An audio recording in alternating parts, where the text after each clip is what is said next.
The magic നോവലിലേക്ക് സ്വാഗതം. എൻ്റെ Manasaputhri part 10.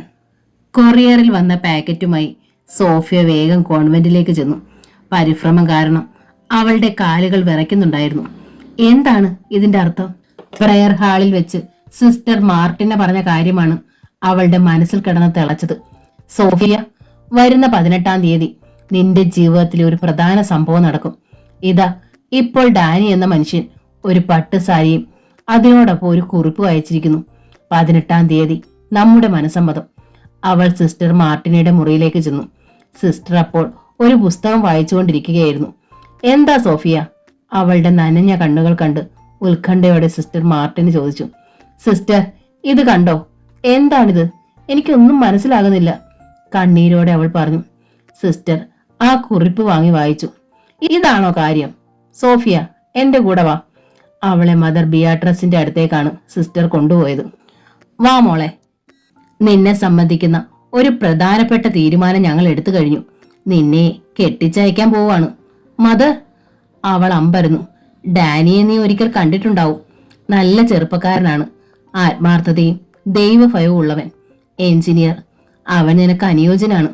ഇത് നിന്റെ ഭാഗ്യമാണെന്ന് വിചാരിച്ചാൽ മതി. പക്ഷേ മദർ, ഞാൻ പറയണ്ട. എനിക്കറിയാം, പ്രകാശിന്റെ കാര്യമല്ലേ നീ പറയാൻ പോകുന്നത്. അത് നടക്കാൻ പ്രയാസമാ സോഫിയ. അവന്റെ അപ്പനും അമ്മയും കൂടി വന്ന് എന്നെ കണ്ടിരുന്നു. നിന്നെ മരുമകളാക്കാൻ അവർക്കൊട്ടും താല്പര്യമില്ല, മദർ പറഞ്ഞു. ഞങ്ങൾക്ക് നീ മകളെപ്പോലെയാണ്.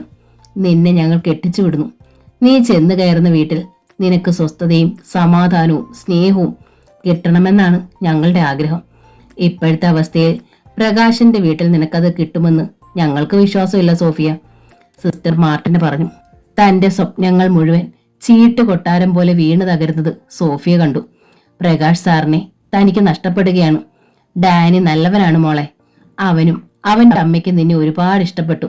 അവിടുത്തെ ഇടവക വികാരിയിൽ നിന്ന് നല്ല റിപ്പോർട്ടാണ് അവർക്ക് കിട്ടിയിരിക്കുന്നത്. അതുകൊണ്ട് ഡാനിയെ കൊണ്ട് നിന്നെ കെട്ടിക്കാൻ ഞങ്ങൾ തീരുമാനിച്ചു കഴിഞ്ഞു. ഇനി അതിൽ മാറ്റമില്ല. സോഫിയ പൊയ്ക്കോളൂ. കണ്ണീരടക്കി സോഫിയ മെല്ലെ കോൺവെന്റിൽ നിന്നിറങ്ങി. ഒരു സ്വപ്നാടകക്കാരിയെപ്പോലെയാണ് അവൾ ഓർഫനേജിന്റെ ഡോർമിറ്ററിയിൽ എത്തിയത്. പിന്നെ അവൾക്ക് പിടിച്ചു നിൽക്കാൻ കഴിഞ്ഞില്ല. അവൾ കിടക്കയിലേക്ക് വീണ് പൊട്ടിക്കരഞ്ഞു. സോഫിയയുടെ കരച്ചിൽ കേട്ട് ആദ്യം ഓടി വന്നത് ശലോമിയാണ്. എന്തു പറ്റി സോഫിയ? എന്തിനാ നീ കരയുന്നത്?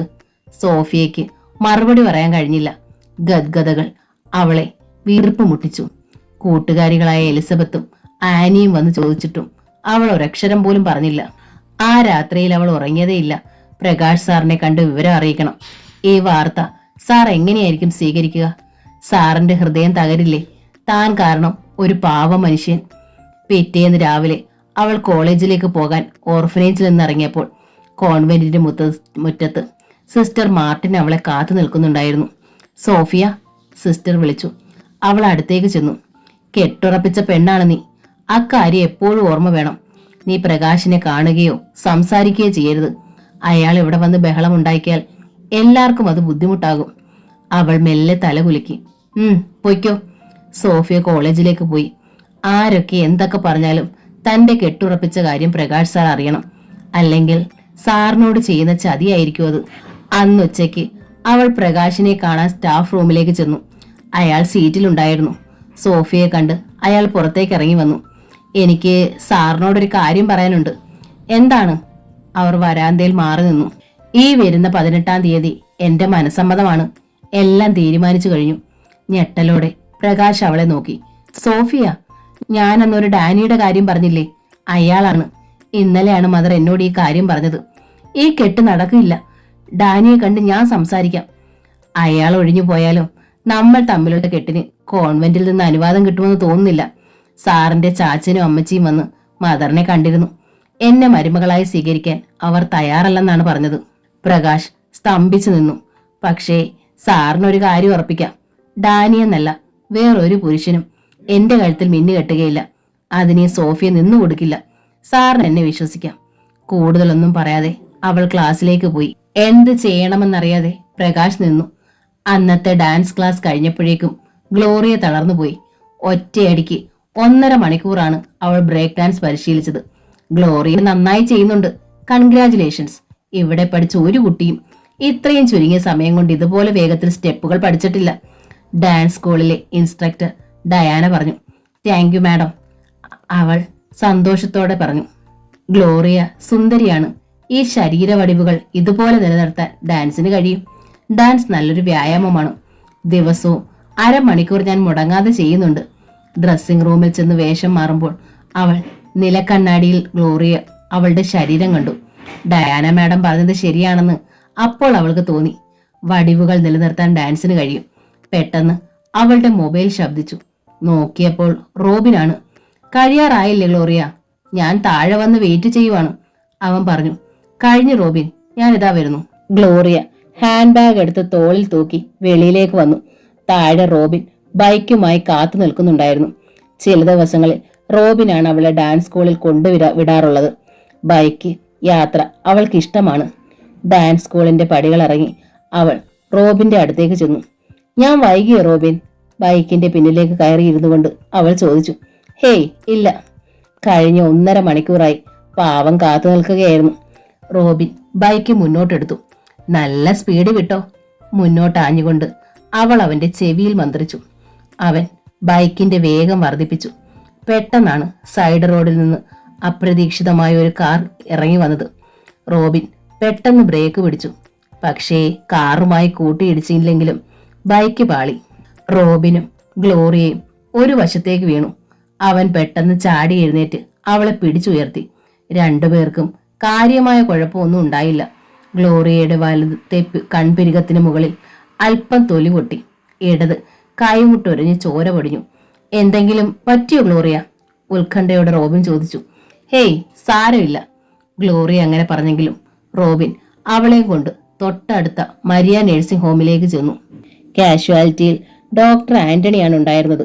സാരമില്ല, ഇൻഫെക്ഷൻ ഉണ്ടാകാതിരിക്കാൻ രാവിലെ വൈകിട്ട് 3 ദിവസം വന്ന് ഇഞ്ചക്ഷൻ എടുക്കണം, പരിശോധിച്ചിട്ട് ഡോക്ടർ പറഞ്ഞു. ശരി ഡോക്ടർ. മേരിക്കുട്ടി സിസ്റ്ററാണ് മുറിവ് ഡ്രസ് ചെയ്തത്, അവൾക്ക് ഇഞ്ചക്ഷൻ കൊടുത്തത്. സോറി ഗ്ലോറിയ, ഞാൻ കാരണം. അവളെ പേൾ വ്യൂവിൽ കൊണ്ടാക്കിയപ്പോൾ ക്ഷമാപണത്തോടെ റോബിൻ പറഞ്ഞു. റോബിന്റെ കുറ്റമല്ല, വേഗം വിടാൻ ഞാൻ പറഞ്ഞിട്ടല്ലേ. തന്നെയുമല്ല, എനിക്കൊരു കാര്യമായിട്ടൊരു കുഴപ്പവും പറ്റിയില്ലല്ലോ, അവൾ ആശ്വസിപ്പിച്ചു. അവൻ പോയപ്പോൾ അവൾ വീട്ടിലേക്ക് കയറി ചെന്നു. ഗ്ലോറിയയുടെ നെറ്റിൽ പ്ലാസ്റ്റർ ഒട്ടിച്ചിരിക്കുന്നത് കണ്ട് ജെയിംസും യമുനയും അമ്പരന്നു. എന്താ മോളെ ഇത്? ഒന്നുമില്ല ഡാഡി, റോബിന്റെ ബൈക്ക് ചെറുതായിട്ടൊന്ന്. അവൾ നടന്ന സംഭവം വിശദീകരിച്ചു. ഇനി അവന്റെ ബൈക്കിൽ പോകണ്ട, യമുന പറഞ്ഞു. ഹോസ്പിറ്റലിൽ ചെന്ന് ഇഞ്ചക്ഷൻ എടുക്കണം, അത് മറക്കരുത്. മുറിവ് പഴുത്താൽ വലിയ പ്രശ്നമാകും, ജെയിംസ് പറഞ്ഞു. അവൾ തല കുലുക്കി. പിറ്റേന്ന് ഓഫീസിൽ ചെന്നപ്പോൾ അവൾ മുംതാസിനെ സ്വന്തം മുറിയിലേക്ക് വിളിച്ചു. ഒരു തുറന്ന സംഭാഷണത്തിന് സമയമായെന്ന് അവൾക്ക് തോന്നി തുടങ്ങിയിരുന്നു. മുംതാസ് ഉടൻ വന്നു. അയ്യോ, നെറ്റി എങ്ങനെയാ മോളെ മുറിഞ്ഞത്? ഉള്ളിലുള്ള പക പ്രകടിപ്പിക്കാതെ മുംതാസ് സൗഹൃദം നടിച്ചു ചോദിച്ചു. മനസ്സിലുണ്ടായിരുന്ന വിദ്വേഷം ഗ്ലോറിയയും കാണിച്ചില്ല. ബാത്റൂമിൽ ഒന്ന് സ്ലിപ്പ് ചെയ്തതാ, അവൾ പറഞ്ഞു.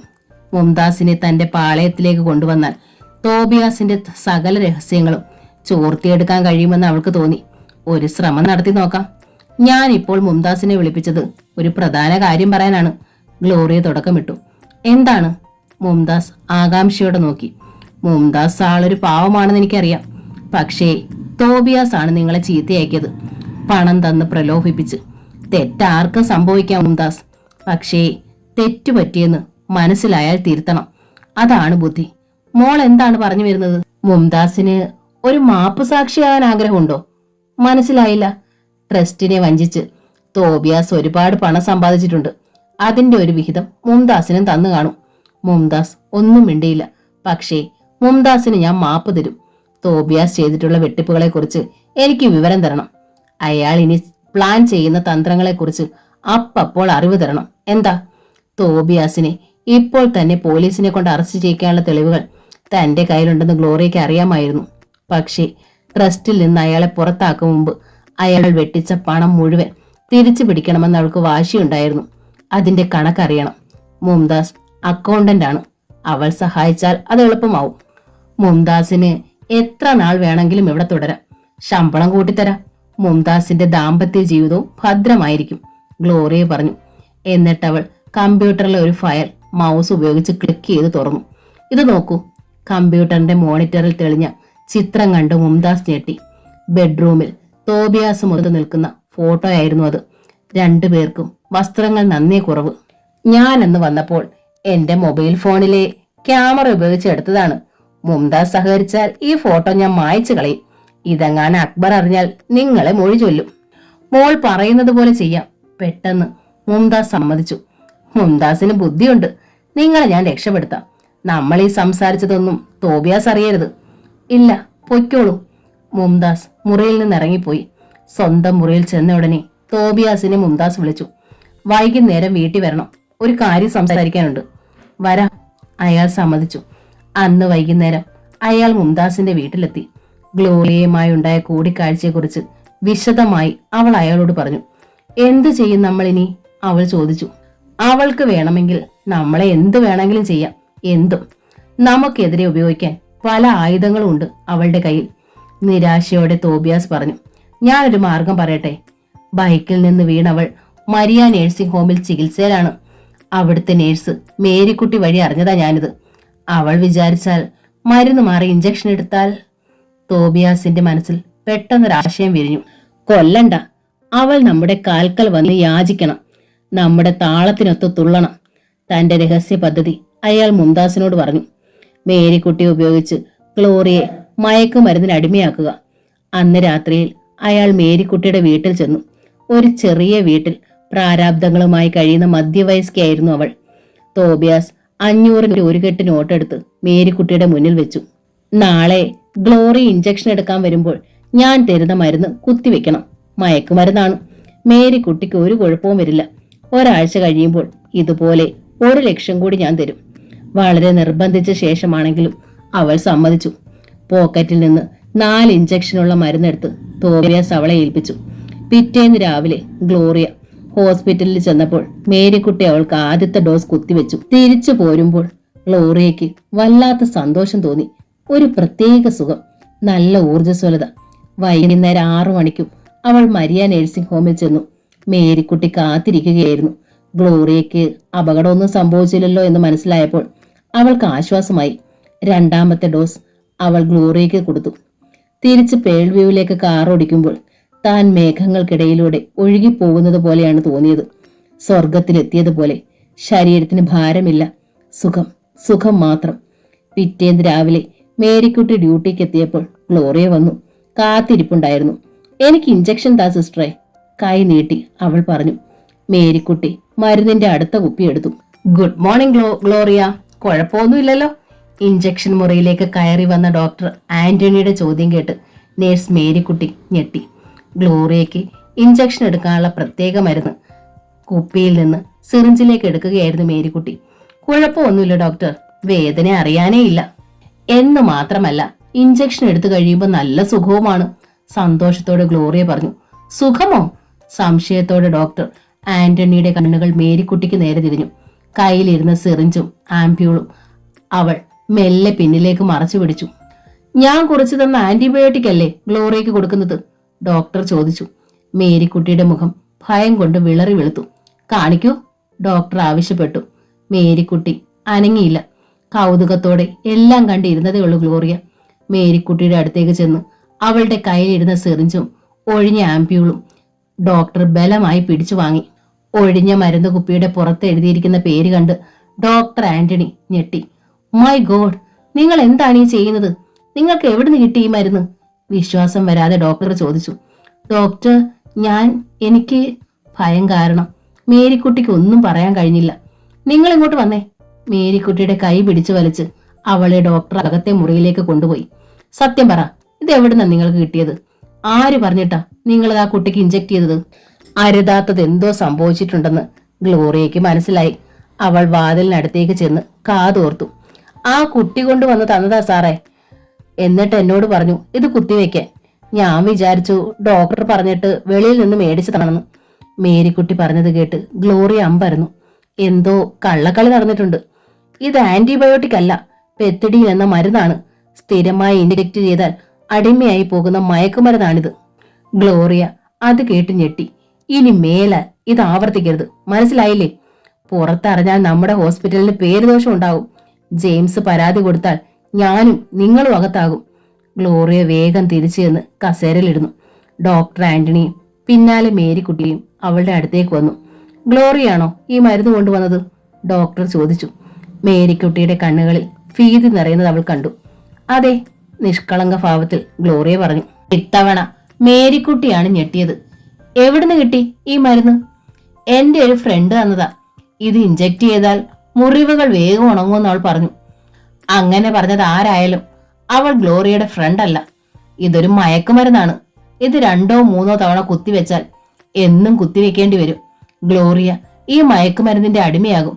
പിന്നെ മനോരോഗിയാവും. നേരെ ചൊവ്വെ ചിന്തിക്കാനോ പ്രവർത്തിക്കാനോ കഴിയാതെ ജീവനുള്ള ശവത്തെ പോലെ നടക്കും. അവൾ നടുങ്ങിപ്പോയി. സോറി ഡോക്ടർ, എനിക്കറിയില്ലായിരുന്നു. ഡോക്ടർ ആന്റണി തന്നെയാണ് അവൾക്ക് അന്ന് ഇഞ്ചക്ഷൻ എടുത്തത്. തിരിച്ച് പേൾ വ്യൂവിലേക്ക് കാർ ഓടിക്കുമ്പോൾ ഗ്ലോറിയ ചിന്താമഗ്നിയായിരുന്നു. ആരായിരിക്കും മേരിക്കുട്ടി ഉപയോഗിച്ച് തന്നെ മനോരോഗിയാക്കാൻ ശ്രമിച്ചത്? തോബിയാസ് ആയിരിക്കും. ഇങ്ങനെ വിട്ടാൽ പറ്റില്ല. പക്ഷേ തെളിവ് വേണം. അന്ന് വൈകുന്നേരം മേരിക്കുട്ടി ഡ്യൂട്ടി കഴിഞ്ഞ് വീട്ടിലെത്തി. അല്പനേരം കഴിഞ്ഞപ്പോൾ ഒരു കാർ വന്ന് മുൻവശത്തുള്ള ഇടറോഡിൽ നിന്നു. ഗ്ലോറിയയാണ് കാറിൽ നിന്നിറങ്ങിയത്. കയ്യിൽ വാനിറ്റി ബാഗുമായി അവൾ മേരിക്കുട്ടിയുടെ വീട്ടിലേക്ക് കയറി ചെന്നു. അവളെ കണ്ട് മേരിക്കുട്ടി ഭയത്തോടെ നോക്കി. തോബിയാസ് നിങ്ങൾക്ക് എത്ര ലക്ഷം രൂപ തന്നു? അവളുടെ അടുത്തേക്ക് ചെന്ന് ഗ്ലോറിയ ചോദിച്ചു. മേരിക്കുട്ടി മിണ്ടിയില്ല. ഡോക്ടർ ആന്റണിയുടെ മുമ്പിൽ വെച്ച് ഞാൻ നിങ്ങളെ രക്ഷിച്ചു. ഡോക്ടറോട് ഞാനൊരു വാക്ക് പറഞ്ഞാൽ നിങ്ങളുടെ ജോലി തെറിക്കും. പോലീസിൽ ഒരു കംപ്ലൈന്റ് കൊടുത്താൽ പോലീസുകാർ വന്ന് നിങ്ങളെ തല്ലി ചതയ്ക്കും. അറസ്റ്റ് ചെയ്ത് ജയിലിലിടും. എന്നോട് സത്യം പറഞ്ഞാൽ അതൊന്നും സംഭവിക്കില്ല. തോബിയാസ് സാർ എനിക്ക് 1 ലക്ഷം രൂപ തന്നു. ഒടുവിൽ മേരിക്കുട്ടി വായ തുറന്നു. നടന്ന സംഭവമെല്ലാം അവൾ ഗ്ലോറിയോട് പറഞ്ഞു. നിങ്ങൾ പേടിക്കണ്ട, നിങ്ങൾക്കൊന്നും സംഭവിക്കാതെ ഞാൻ നോക്കിക്കോളാം. പക്ഷേ പോലീസ് വന്ന് ചോദിച്ചാൽ നടന്നതെല്ലാം അതുപോലെ പറയണം. മനസ്സിലായില്ലേ? മേരിക്കുട്ടി തലകുലുക്കി. ഗ്ലോറിയ കാറിൽ വന്ന് കയറി. വാനിറ്റി ബാഗിൽ നിന്ന് ചെറിയ ടേപ്പ് റെക്കോർഡർ എടുത്ത് അതിൽ ഓൺ ചെയ്തു. തോബിയാസ് സാർ എനിക്ക് 1 ലക്ഷം രൂപ തന്നു. മേരിക്കുട്ടി പറഞ്ഞതെല്ലാം ടേപ്പ് റെക്കോർഡിൽ വ്യക്തമായി രേഖപ്പെടുത്തിയിട്ടുണ്ടായിരുന്നു. അവൾ പേൾ വ്യൂയിലേക്കും പോയി. ജെയിംസിനോട് യമുനയോടും എല്ലാം തുറന്നു പറഞ്ഞാലോ എന്ന് അവൾ ആലോചിച്ചു. വേണ്ട, സമയമായിട്ടില്ല. തോബിയാസിന്റെ തനിനിറം വെളിപ്പെടുത്തിയാൽ ആ നിമിഷം ജെയിംസ് അയാളെ ജോലിയിൽ നിന്ന് പിരിച്ചുവിടും. കേസ് കൊടുത്താൽ തന്നെ അത് വർഷങ്ങളോളം നീണ്ടു നിൽക്കും. കൊള്ളയടിച്ച സ്വത്ത് ഉപയോഗിച്ച് അയാൾ സുഖിച്ച് ജീവിക്കും. അത് പാടില്ല. ജെ എഡ്യൂക്കേഷണൽ ട്രസ്റ്റിൽ നിന്ന് അയാളും മുംതാസും കൂടി അപഹരിച്ച പണം മുഴുവൻ തിരിച്ചു പിടിക്കണം. അതിനെന്താണൊരു വഴി? പുറത്തുനിന്നുള്ള ഒരു ചാർട്ടേഡ് അക്കൗണ്ടിനെ കൊണ്ട് ഓഡിറ്റിംഗ് നടത്തണം. പക്ഷേ 10-15 വർഷത്തെ കണക്കുകൾ പരിശോധിക്കാൻ മാസങ്ങൾ തന്നെ വേണ്ടിവരും. മാത്രമല്ല പല രേഖകളും അയാൾ മുംതാസിന്റെ സഹായത്തോടെ നശിപ്പിച്ചു കാണും. അയാളുടെ സമ്പാദ്യങ്ങളെക്കുറിച്ച് കൃത്യമായ അറിവ് കിട്ടണം. അതിനെന്താണൊരു മാർഗം? ആലോചിച്ച് ഗ്ലോറിയയുടെ തല പുകഞ്ഞു. ആ ഞായറാഴ്ച രാവിലെ പത്രം മറിച്ചു നോക്കിക്കൊണ്ടിരുന്നപ്പോൾ അവളുടെ കണ്ണുകൾ ഒരു പരസ്യത്തിൽ ഉടക്കി നിന്നു. Indian national detective agency. ഔദ്യോഗികവും അല്ലാത്തതുമായ ഏത് രഹസ്യ വിവരങ്ങളും ആധികാരികമായി അന്വേഷിച്ച് റിപ്പോർട്ട് നൽകുന്നതായിരിക്കും. സമീപിക്കൂ, Indian national detective agency. 3 phone നമ്പറുകളും ഒപ്പം കൊടുത്തിട്ടുണ്ടായിരുന്നു. ആ ഡിറ്റക്റ്റീവ് ഏജൻസിയെ ഏർപ്പെടുത്തിയാൽ തോബിയാസിന്റെ സ്വത്ത് വിവരങ്ങളെ കുറിച്ച് അന്വേഷിച്ചറിയാൻ സാധിക്കില്ലേ? പരസ്യത്തിലുണ്ടായിരുന്ന മൊബൈൽ നമ്പറിൽ ഉടൻ തന്നെ ഗ്ലോറിയ വിളിച്ചു. ഹലോ, ഇന്റർനാഷണൽ ഡിറ്റക്റ്റീവ് ഏജൻസിയുടെ നമ്പർ അല്ലേ ഇത്? അവൾ ചോദിച്ചു. Yes madam, I am Robert. മാഡത്തിന് എന്ത് സഹായമാണ് വേണ്ടത്? ഒരാളിന്റെ സ്വത്ത് വിവരങ്ങളെ കുറിച്ച് എനിക്കറിയണം. നിങ്ങൾക്ക് സാധിക്കുമോ അക്കാര്യം? Yes madam. നമ്മൾ ഫോണിൽ കൂടി അതേക്കുറിച്ച് സംസാരിച്ചാൽ ശരിയാവില്ല. ഒന്നുകിൽ ഞങ്ങളുടെ ഓഫീസിലേക്ക് വരിക. ഗംഗ ടവേഴ്സിന്റെ 5th ഫ്ലോറിലാണ് ഓഫീസ്. അല്ലെങ്കിൽ ഞങ്ങളുടെ ഒരു സ്റ്റാഫിനെ മാഡത്തിന്റെ അടുത്തേക്ക് വിടാം. അഡ്രസ്സ് തന്നാൽ മതി. നാളെ ഞാൻ അവിടേക്ക് വരാം. Thank you madam. വീട്ടിലോ ഓഫീസിലോ ഡിറ്റക്റ്റീവ് ഏജൻസിയുടെ ആൾ വന്നാൽ അത് ആരെങ്കിലും ഒക്കെ അറിയും. അത് പാടില്ല. എല്ലാം രഹസ്യമായിരിക്കണം. പിറ്റേന്ന് രാവിലെ ഗംഗ ടവേഴ്സിന്റെ 5ാം നിലയിലുള്ള ഡിറ്റക്റ്റീവ് ഏജൻസിയുടെ ഓഫീസിലേക്ക് ഗ്ലോറിയ ചെന്നു. മാനേജർ റോബർട്ട് ചെറുപ്പക്കാരനും ഊർജ്ജസ്വലനുമായിരുന്നു. മാഡത്തിന് എന്ത് സഹായമാണ് ഞങ്ങൾ ചെയ്യേണ്ടത്? അയാൾ പുഞ്ചിരിയോടെ ചോദിച്ചു. ഞാൻ ഇന്നലെ സൂചിപ്പിച്ചില്ലേ, ഒരാളുടെ സ്വത്ത് വിവരങ്ങൾ അറിയണം. പക്ഷേ അയാൾക്കൊരു സംശയം ഉണ്ടാവാൻ പാടില്ല. അക്കാര്യത്തിൽ മാഡം പേടിക്കണ്ട. രഹസ്യമായി തന്നെ രഹസ്യങ്ങൾ ചോർത്താൻ പറ്റിയ മിടുക്കന്മാർ ഞങ്ങളുടെ ഏജൻസിയിലുണ്ട്. ഗ്ലോറിയ അല്പനേരം അയാളോട് സംസാരിച്ചു. തോബിയാസിന്റെ മുംതാസിന്റെ അഡ്രസ്സും ഫോൺ നമ്പറുകളും അവൾ കൊടുത്തു. 15 ദിവസത്തിനകം ഞങ്ങൾ ആദ്യത്തെ റിപ്പോർട്ട് തരാം മാഡം. അതിൽ അവരുടെ ബാങ്ക് ബാലൻസും കഴിഞ്ഞ 10 വർഷത്തിനുള്ളിൽ അവർ സമ്പാദിച്ച സ്വത്തുക്കളെ കുറിച്ചുള്ള വിവരങ്ങളും ഉണ്ടായിരിക്കും. അഡ്വാൻസ് ഫീസായി 10,000 രൂപയുടെ ചെക്ക് എഴുതി ഗ്ലോറിയ കൊടുത്തു. അവൾ പിന്നെ കാർ ഓടിച്ച് ഓഫീസിലേക്ക് പോയി. ഇനി വെറും 15 ദിവസത്തെ കാത്തിരിപ്പ് മാത്രം.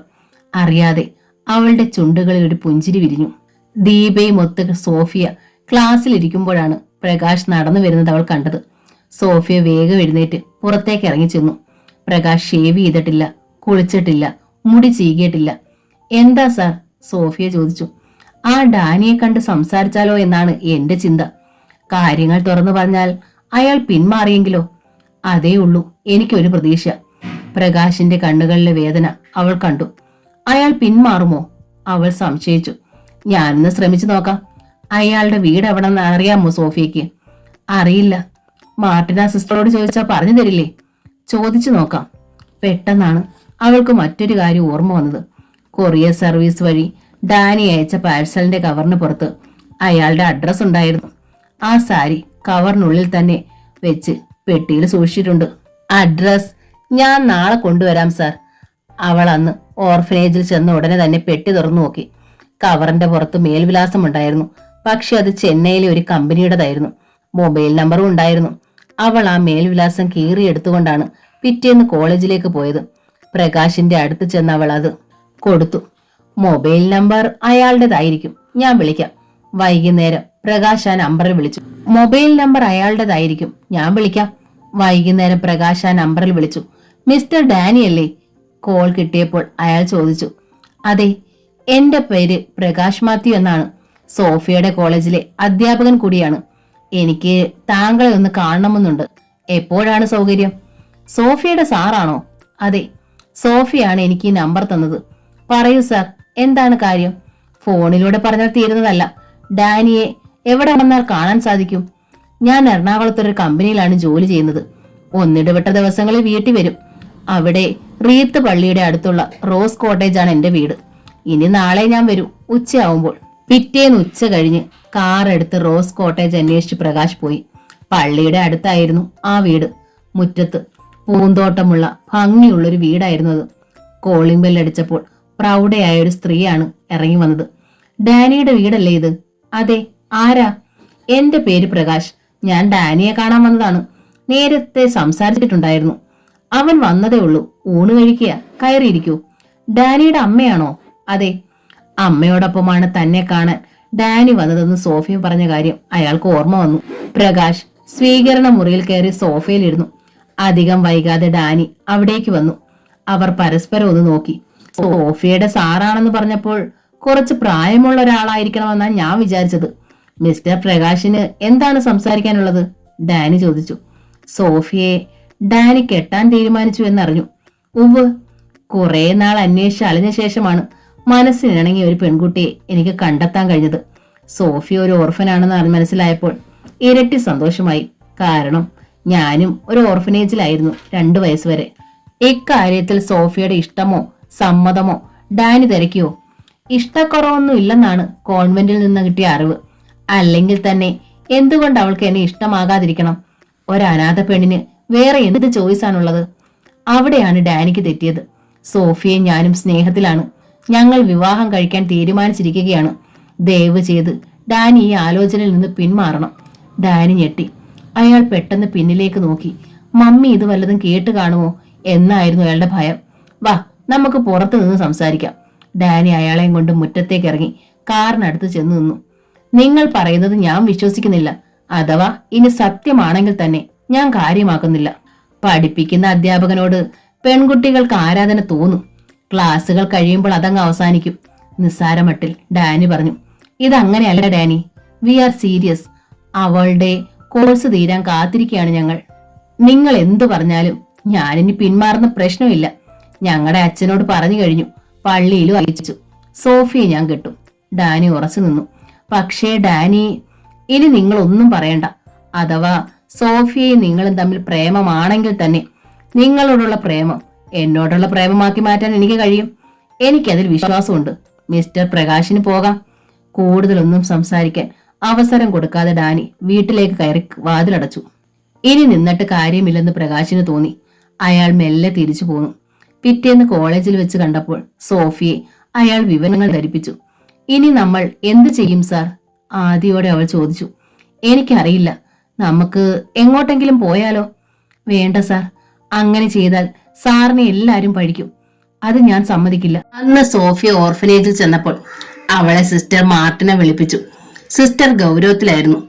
ആ ഡാനിയെ കാണാൻ പ്രകാശ് അയാളുടെ വീട്ടിൽ ചെന്നിരുന്നു. നീയാണോ അയാളെ അങ്ങോട്ട് പറഞ്ഞു വിട്ടത്? അല്ല സിസ്റ്റർ, അവൾ ഭയത്തോടെ പറഞ്ഞു. ഇനി ഒരു കാരണവശാലും നീ പ്രകാശുമായി ബന്ധപ്പെടരുത്. അങ്ങനെ വല്ലതും ഞാൻ അറിഞ്ഞാൽ നിന്നെ ഇനി പുറത്തേക്ക് പോലും വിടത്തില്ല. പൊയ്ക്കോ. അവൾ ഓർഫനേജിലേക്ക് മടങ്ങി. ഡാനിയുമായുള്ള കെട്ട് നടക്കുമെന്ന് അവൾക്ക് ഉറപ്പായി. രക്ഷപ്പെടാൻ ഒരേ ഒരു വഴിയേ ഉള്ളൂ, നാട് വിട്ടു പോകണം. രക്ഷപ്പെടുത്താൻ ഒരാളുണ്ട്, ബീന ചേച്ചി. ആരും അറിയാതെ ചേച്ചിയുടെ വീട്ടിൽ ചെന്ന് താമസിക്കാം. എല്ലാം ഒന്ന് കെട്ടടങ്ങുമ്പോൾ പ്രകാശ് സാറിന് വിവരം അറിയിക്കാം. അന്ന് രാത്രി മദർ ബിയാട്രസിന് സോഫിയ ഒരു കത്ത് എഴുതി വെച്ചു. അന്ന് രാത്രി തന്നെ അവൾ എയർ ബാഗിൽ വസ്ത്രങ്ങളും അവളുടെ പ്രിയപ്പെട്ട സാധനങ്ങളും എടുത്തു വെച്ചു. കോളേജിൽ പോകുന്ന സമയത്താണ് അവൾ ഓർഫനേജിൽ നിന്ന് ഇറങ്ങിയത്. കയ്യിലെ എയർ ബാഗ് കണ്ട് ആരെങ്കിലും സംശയിക്കുമെന്ന് വിചാരിച്ചെങ്കിലും സിസ്റ്റർമാരാരും പുറത്തുണ്ടായിരുന്നില്ല. റെയിൽവേ സ്റ്റേഷനിൽ ചെന്ന് ടിക്കറ്റ് എടുക്കുമ്പോൾ ഉള്ളിൽ ഭയമായിരുന്നു. ട്രെയിൻ വന്ന് അതിൽ കയറിയിരുന്നപ്പോഴാണ് സമാധാനമായത്. ട്രെയിൻ ഇറങ്ങുമ്പോൾ ഉച്ച കഴിഞ്ഞ് 3 മണിയായി. അവിടെ നിന്ന് 2 മണിക്കൂർ ബസ് യാത്ര. ഓട്ടോ പിടിച്ച് അഡ്രസ്സ് കൊടുത്തപ്പോൾ ബീനയുടെ ലില്ലി ഗാർഡൻ എന്ന വീടിന് മുമ്പിൽ കൊണ്ടുവന്ന് വിട്ടു. പക്ഷേ ഗേറ്റ് പൂട്ടിയിട്ടിരിക്കുന്നത് കണ്ട് അവൾ ഞെട്ടി. സോഫിയ എതിർവശത്തുള്ള വീട്ടിലേക്ക് ചെന്ന് അന്വേഷിച്ചു. ബീനയും മോളും കൂടെ വേളാങ്കണ്ണിയിലേക്ക് തീർത്ഥയാത്ര പോയേക്കുവാ. വേറെ പല സ്ഥലത്തും പോകുമെന്നാ പറഞ്ഞത്. ഒരാഴ്ച കഴിഞ്ഞേ വരൂ, അവിടുത്തെ ഗൃഹനാഥൻ പറഞ്ഞു. സോഫിയ നടുങ്ങി നിന്നു. എവിടുന്ന് വരുവാ? ആ മധ്യവയസ്കൻ ചോദിച്ചു. കുറച്ചു ദൂരേന്നാ, സമനില വീണ്ടെടുത്ത് സോഫിയ പറഞ്ഞു. അയാളുടെ കണ്ണുകൾ അവളുടെ ശരീരം മുഴുവൻ ഒഴിയുന്നുണ്ടായിരുന്നു. അവളത് കണ്ടു. ബീനയുടെ ആരാ? അയാൾ ചോദിച്ചു. അനിയത്തിയാ. ബീനയ്ക്ക് അങ്ങനെ അനിയത്തിമാരൊന്നും ഇല്ലല്ലോ. ഇനി ഇവിടെ നിന്നിട്ട് പ്രയോജനമൊന്നുമില്ലെന്ന് സോഫിയക്ക് തോന്നി. അവൾ മെല്ലെ തിരിഞ്ഞു നടന്നു. ഏയ് നിന്നെ! പെട്ടെന്ന് അയാൾ വിളിച്ചു. സോഫിയ തിരിഞ്ഞു നിന്നു. സഹായം വല്ലതും വേണേ പറയണം. താമസിക്കാൻ പറ്റിയ വീടുകൾ എനിക്ക് പരിചയമുണ്ട്. അയാളുടെ ചുണ്ടിൽ വൃത്തികെട്ടൊരു ചിരിയുണ്ടായിരുന്നു. സോഫിയ എയർ ബാഗ് തോളിൽ തൂക്കി വേഗം നടന്നു. ഇനി എന്തു ചെയ്യും? അവളുടെ ഹൃദയം പെരുമ്പറ കൊട്ടി. കാലുകളെ വിറയൽ ബാധിച്ചു. തിരിച്ചു പോകാൻ കയ്യിൽ പണമില്ല. തിരിച്ചു ചെന്നാൽ തന്നെ ഇനി ഓർഫനേജിൽ സ്വീകരിക്കപ്പെടുമെന്ന് വിശ്വസിക്കാനും വയ്യ. മണി 5:30. ഈ രാത്രി എന്തു ചെയ്യും? കാലുകൾ സോഫിയെ കൊണ്ടുവന്നെത്തിച്ചത് ബസ് സ്റ്റേഷനിലേക്കാണ്. സാമാന്യം വലിയ സ്റ്റേഷനായിരുന്നു അത്. നല്ല തിരക്കുണ്ടായിരുന്നു. എന്ത് ചെയ്യണമെന്നറിയാതെ സോഫിയ വെയിറ്റിംഗ് റൂമിലേക്ക് ചെന്നു. ധാരാളം പ്ലാസ്റ്റിക് കസേരകൾ ഒഴിഞ്ഞു കിടപ്പുണ്ടായിരുന്നു അവിടെ. കുറെ യാത്രക്കാരും ഉണ്ടായിരുന്നു. അവൾ ഒരു കസേരയിൽ ഇരുന്നിട്ട് എയർ ബാഗ് മടിയിൽ വെച്ചു. തൊട്ടടുത്ത കസേരകളിലെങ്ങും ആളുണ്ടായിരുന്നില്ല. വാതിലിന് വെളിയിൽ നിന്നിരുന്ന ഒരു ചെറുപ്പക്കാരൻ പെട്ടെന്ന് സോഫിയെ ശ്രദ്ധിച്ചു. അവളെ അയാൾ കണ്ണിമയ്ക്കാതെ നോക്കി. താൻ ചെയ്തത് വലിയ വിഡ്ഢിത്തരമായി പോയെന്ന് അവൾക്ക് തോന്നി. ബീന ചേച്ചിയുമായി ബന്ധപ്പെട്ടിട്ട് വേണമായിരുന്നു ഇറങ്ങി പുറപ്പെടാൻ. ഫോൺ നമ്പർ ഇല്ലായിരുന്നു. പക്ഷേ കത്തയച്ചിരുന്നെങ്കിൽ പിറ്റേന്ന് ബീന ചേച്ചി കോൺവെന്റിലേക്ക് വിളിച്ചേനെ. സോഫിയയുടെ മുഖഭാവവും നോക്കി നിൽക്കുകയായിരുന്നു ചെറുപ്പക്കാരൻ. അടുത്ത നീക്കത്തിന് സമയമായെന്ന് അയാൾക്ക് തോന്നി. അയാൾ ചെന്ന് അവളുടെ തൊട്ടടുത്ത കസേരയിലിരുന്നു. അവൾ അയാളെ ഭയത്തോടെ ഒന്ന് നോക്കി. അയാൾ അവളെ നോക്കി പുഞ്ചിരിച്ചു. എന്താ കുട്ടിയുടെ പേര്? അവൾ ഒന്നും മടിച്ചു. സോഫിയ. പിന്നെ അവൾ പറഞ്ഞു. എവിടെ പോവാ സോഫിയ? അടുത്ത ചോദ്യം വന്നു.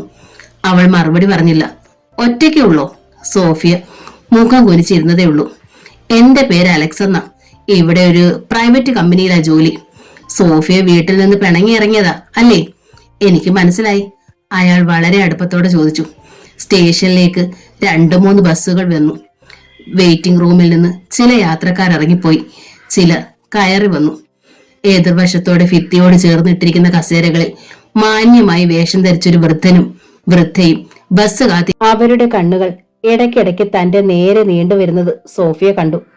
ഞാൻ ഇവിടെ എന്റെ മൂത്ത പെങ്ങളുടെ വീട്ടിലാ താമസിക്കുന്നേ. സോഫിയ വാ, ഇന്ന് അവിടെ താമസിക്കാം. നാളെ വീട്ടിലേക്ക് വണ്ടി കയറ്റി വിടാം. എന്താ? അലക്സ് ചോദിച്ചു. ഞാൻ എങ്ങോട്ടും വരുന്നില്ല, അയാളെ ഒഴിവാക്കാനായി സോഫിയ പറഞ്ഞു. പിന്നെ നീ എന്ത് ചെയ്യാൻ പോവാ? എന്റെ കൂടെ വരുന്നതാ നിനക്ക് നല്ലത്. വേറെ വമ്പന്മാരുടെ കയ്യിൽ പെട്ടാൽ നിനക്ക് കാൽ കാശ് പോലും തരത്തില്ല. ഞാനാണേൽ കിട്ടുന്നതിൽ പാതി തന്നേക്കാം. സോഫിയക്ക് പെട്ടെന്ന് കാര്യം മനസ്സിലായി. ഉടൻ രക്ഷപ്പെടണം. സന്ധ്യയായാൽ തന്നെ കൊത്തിക്കൊണ്ടുപോകാൻ കഴുകന്മാരെത്തും. വൃദ്ധനും വൃദ്ധയും അവളെ നോക്കിക്കൊണ്ട് എന്തോ സംസാരിക്കുന്നുണ്ടായിരുന്നു. അപ്പോൾ അവൾ വേഗം എഴുന്നേറ്റ് അവരുടെ അടുത്തുണ്ടായിരുന്ന കസേരയിൽ ചെന്നിരുന്നു. എന്താ മോളെ? വൃദ്ധൻ അനുകമ്പയോട് അവളോട് ചോദിച്ചു. അയാൾ എന്നെ ശല്യപ്പെടുത്താൻ വരുന്നു. ചെറുപ്പക്കാരനെ നേരെ താടി ചലിപ്പിച്ചു സോഫിയ പറഞ്ഞു. മോളുടെ കൂടെ വേറെ ആരുമില്ലേ? വൃദ്ധ ചോദിച്ചു. ഇല്ല, ഞാൻ ഇവിടെ ഒരു കൂട്ടുകാരിയെ കാണാൻ വന്നതാ. അപ്പോ ബീന ചേച്ചി അവിടെ ഇല്ല. തിരിച്ചു പോകാൻ എന്റെ കയ്യിൽ രൂപയുമില്ല, അവൾ നിറ കണ്ണുകളോടെ പറഞ്ഞു. വൃദ്ധൻ വൃദ്ധയെ നോക്കി. നോട്ടത്തിന്റെ അർത്ഥം മനസ്സിലായതുപോലെ വൃദ്ധ തല ഉലുക്കി. നീ ഞങ്ങളുടെ കൂടെ വാ, ഞങ്ങളുടെ വീട്ടിൽ പോവാം. നാളെ രാവിലെ അവിടുന്ന് നിനക്ക് നിന്റെ വീട്ടിലേക്ക് പോകാം. എന്താ? അയാൾ ചോദിച്ചു. അനുകൂല ഭാവത്തിൽ അവൾ തല കുലുക്കി. മോളുടെ പേരെന്തുവാ? വൃദ്ധ ചോദിച്ചു. സോഫിയ. പെട്ടെന്ന് വൃദ്ധയുടെ കണ്ണുകളിൽ നനവ് പടർന്നു. ഞങ്ങളുടെ മേരിക്കുട്ടിയുടെ മരിച്ചുപോയ മോളുടെ പേരും സോഫിയ എന്നായിരുന്നു. അവൾക്ക് നിന്റെ പ്രായമായിരുന്നു, അവർ പറഞ്ഞു. എന്റെ പേര് സാമുവൽ എന്നാ. ഇവള് റോസമ്മ. ഞങ്ങള് ടീച്ചർമാരായിരുന്നു, റിട്ടയർ ചെയ്തു. മക്കളൊക്കെ ദൂരെയാ, ഞങ്ങളെ ഉള്ളൂ ഇപ്പൊ വീട്ടിൽ, അയാൾ പറഞ്ഞു. അപ്പോഴാണ് ഒരു സൂപ്പർ ഫാസ്റ്റിന്റെ അനൗൺസ്മെന്റ് മുഴങ്ങിയത്. നമ്മുടെ വണ്ടി സ്റ്റാൻഡിൽ പിടിച്ചിട്ടുണ്ട്, വേഗം വാ, സാമുവൽ സാർ പറഞ്ഞു. സോഫിയ അവരോടൊപ്പം ബസ്സിൽ ചെന്ന് കയറി. 3 പേർക്കുള്ള സീറ്റ് അവർക്ക് കിട്ടി. അലക്സ് നിരാശയോടെ അവളെ നോക്കി തൂണും ചാരി നിൽക്കുന്നത് സോഫിയ കണ്ടു.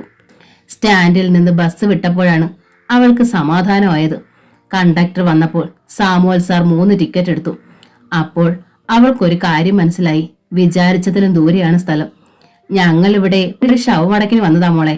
സാറിന്റെ ഒരു അകന്ന ബന്ധുവാ, റോസമ്മ പറഞ്ഞു. ബസ്സിൽ വെച്ച് അവളെ കുറിച്ച് കൂടുതൽ അറിയാൻ 2 പേര് ശ്രമിച്ചു. പക്ഷേ സോഫി ഒന്നും വിട്ടു പറഞ്ഞില്ല. ആ ടൗണിൽ ബസ് നിന്നപ്പോൾ രാത്രി 9 ഒരു ഓട്ടോറിക്ഷയിൽ വീണ്ടും 10 മിനിറ്റ് യാത്ര. ഗ്രാമപ്രദേശത്തുള്ള ഒരു വീടിന് മുമ്പിൽ ചെന്ന് ഓട്ടോ നിന്നു. ഗേറ്റ് തുറന്ന് അവർ അകത്തേക്ക് കയറി. ഗേറ്റിൽ നിന്ന് കുറച്ചുള്ളിലാണ് വീട്. മുൻവശത്ത് വെളിച്ചമുണ്ട്. വീടിന് ചുറ്റും റബ്ബർ മരങ്ങളാണെന്ന് സോഫിയയ്ക്ക് തോന്നി. ഇരുട്ടിലൊന്നും വ്യക്തമല്ല. കോൺക്രീറ്റ് ചെയ്ത സാമാന്യം വലിയൊരു വീടായിരുന്നു അത്. നമ്മൾ വന്നത് സൂസമ്മ അറിഞ്ഞ ലക്ഷണമില്ല, സാമുവൽ സാർ പറഞ്ഞു. അതെങ്ങനാ? ഉറക്കം അവളുടെ കൂടപ്പറപ്പല്ലയോ? സന്ധ്യയാകുമ്പോ ഉറക്കം തൂങ്ങും. കഥകൊക്കെ അടച്ചിട്ടാണോ കർത്താവെ ഉറങ്ങുന്നേ? ഞങ്ങളുടെ ജോലിക്കാരിയാ സൂസമ്മ, സോഫിയോട് സാമുവൽ സാർ പറഞ്ഞു. 2 തവണ കോളിംഗ് ബെൽ അടിച്ച ശേഷമാണ് വാതിൽ തുറക്കപ്പെട്ടത്. അപ്പോൾ പിന്നിൽ വേറെ ഏതോ കഥക് തുറക്കുന്ന ശബ്ദവും കേട്ടെന്ന് സോഫിയയ്ക്ക് തോന്നി. 35 വയസ്സ് തോന്നിക്കുന്ന ഒരു കറുത്ത സ്ത്രീയായിരുന്നു സൂസമ്മ. പക്ഷേ നല്ല വടിവത്ത ശരീരവും ആരോഗ്യമുള്ള സ്ത്രീയായിരുന്നവർ. ഇതാരാ? സോഫിയെ കണ്ട് സംശയത്തോടെ സൂസമ്മ ചോദിച്ചു. സോഫിയ സാമുവൽ സാറിന്റെ ബന്ധത്തിലുള്ളതാ, റോസമ്മ പറഞ്ഞു. സത്യം പറഞ്ഞാൽ സൂസമ്മയിൽ നിന്ന് കൂടുതൽ ചോദ്യങ്ങൾ ഉണ്ടാകുമെന്ന് റോസമ്മയ്ക്ക് അറിയാമായിരുന്നു. സോഫിയയ്ക്ക് തെക്കേ മുറി തുറന്നു കൊടുക്കൂ സോസമ്മേ, സാമുവൽ സാർ പറഞ്ഞു. സോഫിയയും കൊണ്ട് സൂസമ്മ തെക്കേ മുറിയിലേക്ക് പോയി. മരിച്ച വീട്ടിൽ വന്നതായിരുന്നോ സോഫിയ? വാതിൽ തുറന്നു കൊടുക്കുമ്പോൾ സൂസമ്മ ചോദിച്ചു. സോഫിയ വെറുതെ മൂളി. കുറെ ദിവസം കാണുമോ ഇവിടെ? ഇല്ല. അലമാരയിൽ നിന്ന് പുതിയ ഷീറ്റ് എടുത്ത് സൂസമ്മ കട്ടിലിൽ വിരിച്ചു. തലയണയുറ മാറ്റി. സോഫിയ കുളിക്കുന്നുണ്ടോ? അവൾ ചോദിച്ചു. ഇല്ല. നേരം വെളുത്തു കഴിഞ്ഞാൽ എന്ത് ചെയ്യുമെന്നായിരുന്നു സോഫിയയുടെ വേവലാതി. എങ്ങോട്ട് പോകും? സൂസമ്മ ഉടൻ തന്നെ ചോറ് വിളമ്പി. മരണ വീട്ടിലെ വിശേഷങ്ങൾ പറഞ്ഞുകൊണ്ടാണ് സാമുവൽ സാറും റോസമ്മയും ഊണ് കഴിച്ചത്. സോഫിയയ്ക്ക് വിശപ്പില്ലായിരുന്നു. അവൾ കഴിച്ചെന്ന് വരുത്തി. മോൾ ഉറങ്ങിക്കോ, നാളെ രാവിലെ സംസാരിക്കാം, റോസമ്മ പറഞ്ഞു. സോഫിയ അവൾക്ക് കൊടുത്ത മുറിയിൽ ചെന്ന് വാതിലടച്ചു. ജീവിതത്തിൽ ആദ്യമായിട്ടായിരുന്നു അവൾ ഒരു മുറിയിൽ ഉറങ്ങുന്നത്. ഇന്നലെ വരെ ഹാൾ പോലുള്ള ഡോർമിറ്ററിയിൽ. ഓർഫനേജിൽ ഭൂകമ്പമുണ്ടായി കാണും. മദറും സിസ്റ്റർമാരും കുറ്റപ്പെടുത്തി സംസാരിച്ചു കാണും. സോഫിയയ്ക്ക് പെട്ടെന്നൊന്നും ഉറക്കം വന്നില്ല. പിന്നെ എപ്പോഴും ഉറങ്ങി. കോഴികളുടെ കരച്ചിൽ കേട്ടുകൊണ്ടാണ് രാവിലെ അവൾ ഉണർന്നത്. വീടിന് പിന്നിൽ ഒരു പശു അമറി. സോഫിയ എഴുന്നേറ്റ് ജനാല തുറന്നു നോക്കി. വിശാലമായ റബ്ബർ തോട്ടം. ഒരു ചെറുപ്പക്കാരൻ ബക്കറ്റിൽ റബ്ബർ പാൽ ശേഖരിക്കുന്നു. അവൾ വാതിൽ തുറന്നു. അടുക്കളയിൽ നിന്ന് മസാലയിൽ വേകുന്ന കടലക്കറിയുടെയും അരിപ്പുട്ടിന്റെയും മണം വരുന്നുണ്ടായിരുന്നു. മോള് ചെന്ന് പല്ല് തേച്ചിട്ട് വാ, സൂസമ്മ കാപ്പി തരും, റോസമ്മ പറഞ്ഞു. പല്ല് തേക്കാനായി സോഫിയ അടുക്കള വാതിൽ വഴി പിന്നിലേക്ക് ഇറങ്ങിയപ്പോഴാണ് ബക്കറ്റ് നിറയെ റബ്ബർ പാലുമായി ഒത്ത ശരീരമുള്ള ആ ചെറുപ്പക്കാരൻ വന്നത്. അവളെ കണ്ട് അയാൾ ഒന്ന് നോക്കി. അയാളുടെ നോട്ടം കണ്ട് സോഫിയ ചൂളിപ്പോയി. എന്തിനാ ജോസഫേ ഇങ്ങനെ കണ്ണുകൊണ്ട് ചോര ഊറ്റി കുടിക്കുന്നേ? നിലത്ത് നോക്കി നടക്ക്. കല്ലിൽ കാല് തട്ടിയാ ബക്കറ്റ് പാലൊന്നും ബാക്കി കാണുകയില്ല.